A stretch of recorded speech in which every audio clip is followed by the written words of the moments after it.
산업 자동화 및 제어 시스템, 우리가 보통 IACS라고 부르는 이것들의 보안, 과연 어떻게 완성될까요? 오늘은 마치 튼튼한 사슬처럼 여러 전문가들이 힘을 합쳐 만들어내는 이 유기적인 보안 시스템의 핵심, IC6443에 대해 쉽고 명쾌하게 파헤쳐 보겠습니다. 자, 이 한 문장이 사실 오늘 이야기의 전부라고 할 수 있습니다. 공장 보안은요, 거대한 기계 속에 맞물려 돌아가는 톱니바퀴 같아요. 어느 하나만 잘못되거나 멈춰도 기계 전체가 써버리는 거죠. 그러니까 보안은 누구 한 사람의 숙제가 아니라 관련된 모두의 공동 책임이라는 겁니다. 바로 이 복잡한 협력 관계를 위한 지도 역할을 하는 게 바로 IEC 62433 표준입니다. 지금 보시는 그림처럼 여러 주체들이 등장하죠. 이 표준이 어떻게 각자의 역할과 책임을 딱딱 정해주고 이들을 하나의 단단한 고리로 연결하는지 지금부터 하나씩 뜯어보겠습니다. 모든 강력한 보안의 출발점은 뭘까요? 바로 그 시스템을 이루는 가장 작은 부품, 그 자체에 있습니다. 자, 그럼 가장 첫 번째 단추인 제품 공급자의 역할부터 알아보죠. 제품 공급자의 임무는 아주 명확해요. 보안을 나중에 옵션처럼 덧붙이는 게 아니라 아예 설계 단계부터 제품의 DNA에 심어 넣는 겁니다. 예를 들어 PLC 같은 제어 장치를 만들 때부터 암호화 기능이나 안전 부팅 같은 걸 기본으로 탑재하는 거죠. 이런 준비 단계를 꽉 잡아주는 규칙이 바로 IEC 6243의 4-1입니다. 이 표준은 보안이 그냥 추가 기능이 아니라 제품 개발의 모든 과정에 당연하게 녹아들도록 만드는 일종의 개발 헌법 같은 거예요. 자, 이제 안전하게 만들어진 부품들이 준비됐습니다. 그럼 이 개별 부품들을 모아서 하나의 완벽한 시스템으로 조립하는 다음 손실을 만나볼까요? 바로 시스템 통합 사업자입니다. 시스템 통합 사업자는 말 그대로 보안 시스템의 총괄 건축가라고 생각하시면 돼요. 안전하게 만들어진 벽돌들을 가져와서 전체 공장의 보안 계획에 딱 맞춰 견고한 자동화 솔루션이라는 집을 짓고 이 집이 정말 안전한지 최종적으로 증명하는 책임을 지는 거죠. 그럼 이 건축가는 뭘 보고 집을 지을까요? 바로 그 설계도가 IEC 6243의 3-2 표준입니다.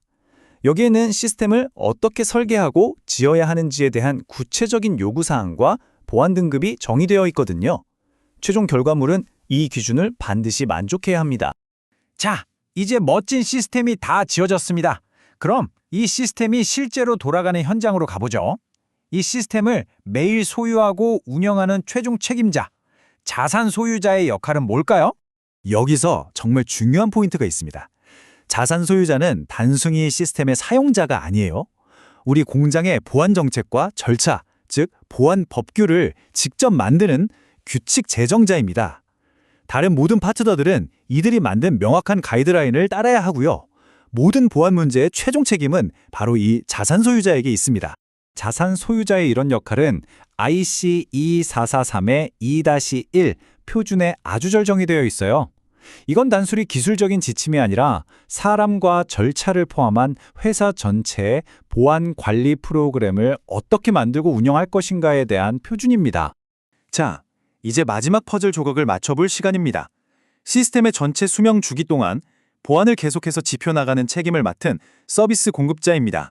시스템이라는 게 한번 설치하고 끝나는 게 아니잖아요?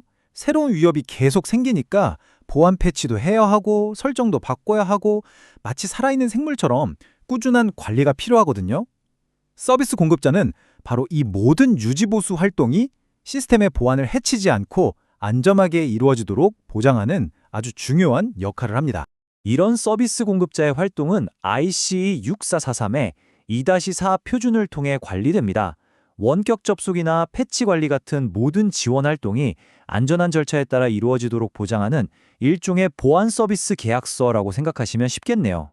자, 지금까지 4명의 핵심 주체와 그 역할을 모두 살펴봤습니다. 이제 가장 중요한 부분이에요. 이 개별적인 역할들이 어떻게 하나의 끊어지지 않는 강철 사슬로 연결되는지 그 전체 그림을 한번 그려보겠습니다. 네, 바로 이 질문에 대한 답이 협력적 보안의 핵심입니다. 각 주체들이 따로 노는 게 아니라 표준이라는 공통의 약속을 통해 아주 긴밀하게 연결되어 돌아가는 거죠. 자, 이 완벽한 협력의 흐름을 보세요. 먼저 1단계, 제품 공급자가 4-1과 4-2 표준으로 튼튼한 기반을 만들어요. 그럼 2단계 통합 사업자가 그 부품들로 3-2 표준에 따라 시스템을 구축하고 검증하죠. 3단계 자산 소유자는 2-1 표준으로 운영 규칙을 딱 정하고요. 마지막 4단계에서 서비스 공급자가 2-4 표준과 그 규칙에 맞춰 안전하게 유지 보수하는 겁니다.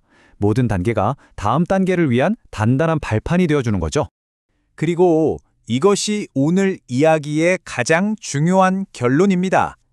이 모든 노력에도 불구하고 전체 시스템의 보안 수준은 결국 이 사슬의 가장 약한 고리 하나에 의해 결정됩니다. 단 하나의 고리라도 부실하면 모든 것이 무너질 수 있다는 뜻입니다. 그래서 마지막으로 이 질문을 여러분께 드리고 싶습니다. 여러분의 역할은 이 사슬을 어떻게 더 강하게 만들 수 있을까요? 여러분이 지금 어떤 위치에 있든 이 거대한 보안 생태계 안에서 나의 책임이 무엇인지 정확히 이해하고 그 고리를 더 단단하게 만드는 것, 그것이 바로 우리 모두의 안전과 경쟁력을 지키는 첫걸음이 될 겁니다.